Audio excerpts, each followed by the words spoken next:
Pinag-uusapan natin ang lumikha ng buong Grid Island, bagaman tinulungan siya ng kanyang mga kaibigan sa teknikal na paraan. Lahat ng spells at magic card sa larong iyon ay ang aktwal na kapangyarihan ni Jinx at nagawa niyang ilagay ang lahat ng taong iyon bilang mga karakter sa kanyang laro at balutan ng kapangyarihan ng Nen ang napakalaking.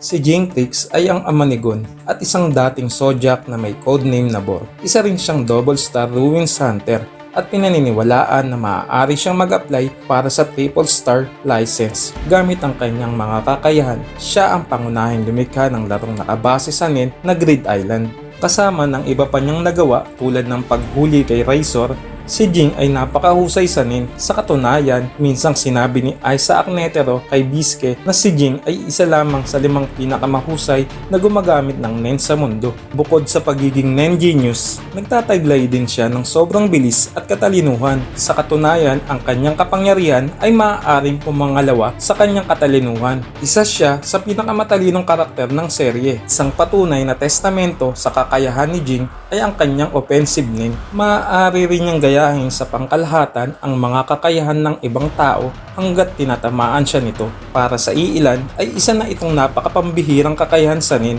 Para kay Jing, isa lamang itong likas na talento at hindi kakayahan ng Nen. Nakikita ito nang madali niyang kinopya ang warping patch ni Leorio sa unang pagtatangka, at kahit na hindi pa alam ang iba pang kakayahan ni Jing, tiyak na isa siya sa pinakamalakas na hunter sa serye. Ang mga tagahanga ay malamang na magtanong kung si Jinx ba ay ang pinakamalakas na karakter sa serye. Ang pagpili lamang ni Netero upang maging bahagi si Jing ng Zodiac ay isang patunay ng husay at kapangyarihan ni Jing. Isa siyang pambihirang master ng kanyang Nen at kabilang sa 5 nangungunang pinakamakapangyarihang Nen user sa buong Hunter Universe. Ipinapalagay na siya ay hindi bababa sa pagiging pantay nila ni Isaac Netero, o kung hindi naman ay mas malakas pa siya dito.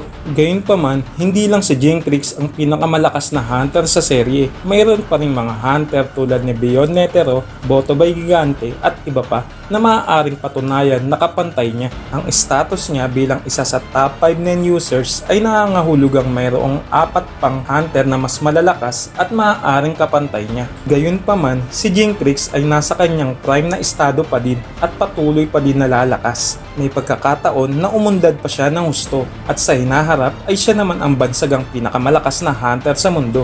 At ang isang pinaniniwala ang pinakamalakas na karakter sa serye ng Hunter x Hunter, si Meruem ay ang hari at ang pinakamakapangyarihang supling ng Chimera Ant Queen. Ang kanyang napakalaking pisikal na lakas kasama ang isang walang kapantay na talino ay naglalagay sa kanya ng higit sa domain ng mga tao.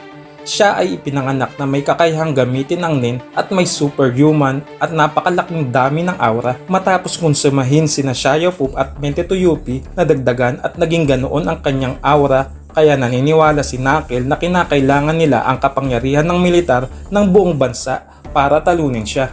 Nilabanan niya si Isaac Netero na itinuturing na pinakamalakas na gumagamit ng Nen sa mundo at nagawang putulin ang kaliwang braso at kanang binti ni Netero nang walang kahirap-hirap. Nagawa pa niyang itulak pabalik ang 2 sa kamay ng abilidad ni Netero na 100 type Guanyin Bodhisattva. At kahit na nakikipaglaban sa kanya, wala siyang intensyon na pumatay at gusto lang niyang subukan ang kakayahan ng isang makapangyarihang tao. Kasabay ng kanyang mahusay na pisikal na lakas, ipinakita rin si Meruem bilang isang henyong tactician. Si Meruem ba ang pinakamalakas na karakter sa serye?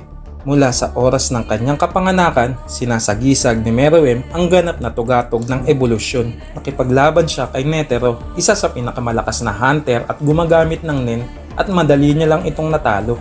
Matapos konsumahin ang kanyang Royal Guards, sapat ang kapangyarihan ni Meruem para kailanganin ang isang buong bansa para talunin siya. Sa kabila ng kanyang pagkamatay, ang kapangyarihan ni Meruem ay malalim na nakabaon sa ating isipan at walang alinlangan na siya ang pinakamalakas na karakter sa serye.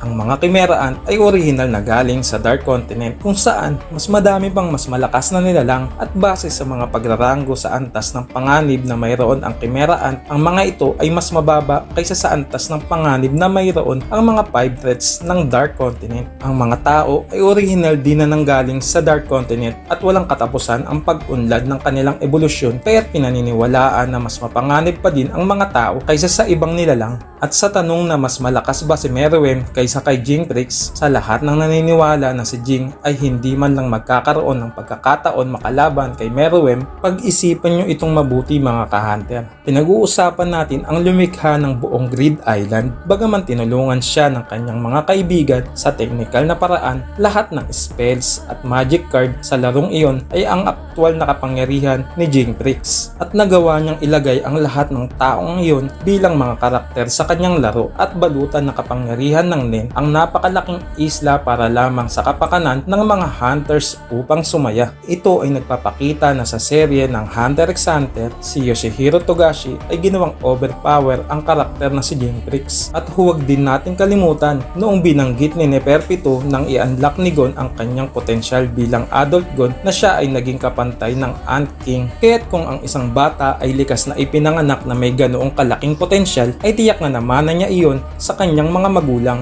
Maaaring isang kontribusyon din ito mula sa kanyang misteryosong ina, ngunit sino ang nakakaalam? Higit pa dito, si Dawn Trix ang nag-iisang may sapat na talino upang mabuhay at muling manirahan sa Dark Continent, at kahit na papaano ay nakaugnay kay Jing marahil dahil si Dawn Trix ang kanyang ninuno. Kaya't ang isang lalaking may napakalakas na angkan at kamangha-manghang mga kasanayan ay hindi dapat maliitin kahit na sa harap ng nilalang na nakaabot sa tugatog ng ebolusyon.